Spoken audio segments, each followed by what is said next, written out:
So what you got here is a guy that didn't know how to do any of this stuff, and now he's figuring it out. I decided to learn how to put down a floor for the first time. And if you always wanted to do something like this, but you always thought, no, I need experience with tools to be able to do that, that's what it takes, then no, you'd be wrong.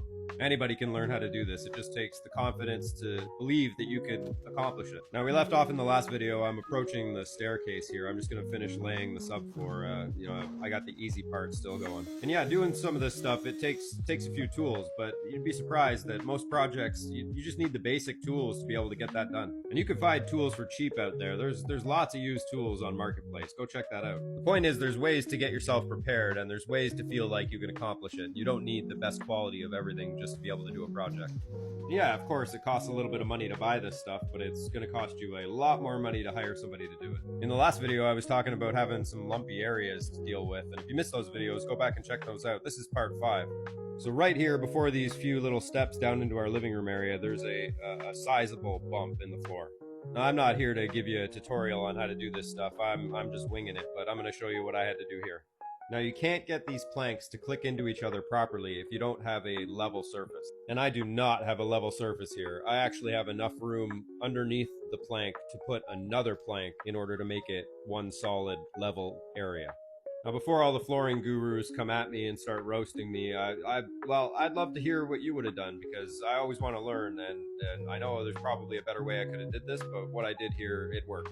Now, keep in mind, I'm just winging this, right? But I think what I did here was pretty smart. I mean, I fit another scrap plank underneath each plank that was affected by this lump in the floor, and that was able to give me a nice, solid ability to connect my planks.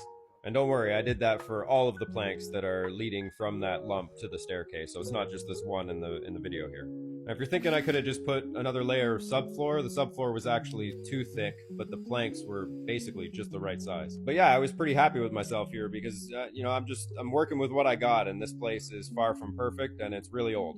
And something I realized pretty quickly as a beginner was you want to keep all your scrap pieces because you could probably end up using them. So this area right here, this is all 2 planks, one on top of another, just to make this level surface.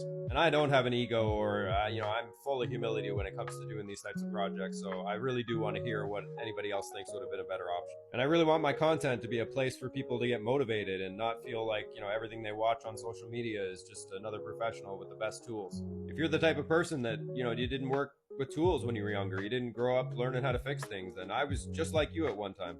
The next part of this project is going to be the last video, so keep your eyes open for it. And like I said, if you like this video and you like this content, go back and check out the other parts, and come on this journey with me and feel motivated that you can start to do this too.